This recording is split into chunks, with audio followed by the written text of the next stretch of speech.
I know you're all itching in your chairs, so I'll make this quick. It'll probably be about 3 minutes or less. I'd like to talk to you today about aluminum concentrations in Nova Scotia. And I know you're thinking, Sarah, that sounds super boring. Please don't make me sit through 3 minutes of this. I thought so too at first, but when you hear the amount of impact this research can have, it changes your mindset. Aluminum comes in many different forms, and one of these forms is called positive ionic. And when it's found in the rivers, it's a toxin to a lot of organisms, especially fish.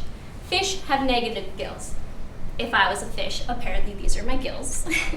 And when you have aluminum, it gets attracted like a magnet, and they stick together. But if you have too much aluminum, it will end up blocking the gills, and it can cause the suffocation and death of the fish. Unfortunately, this has happened elsewhere in the world, and with the declines in Atlantic salmon in Nova Scotia, it could be happening here. But nobody's really looked at aluminum, so we don't really know. And that's where I come in. I went down once a week for the last year, and I looked at ionic aluminum concentrations in the rivers. What I found was that 75% of my samples were above the toxic threshold for Atlantic salmon.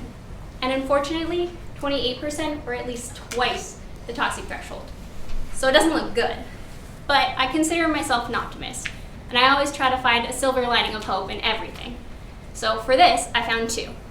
One, there's still 25% of the time the rivers are still suitable for the fish. And we can keep it that way. Because two, now that we know that aluminum is a problem, we can start to address the solution. Aluminum comes into the streams when soils are too acidic. So if you apply a base, kind of like lime, you can neutralize the soils, and then aluminum is stuck in the soils, so it can't enter the streams. I also created an equation that can estimate ionic aluminum without having to pay the $300 per sample, because that's just crazy.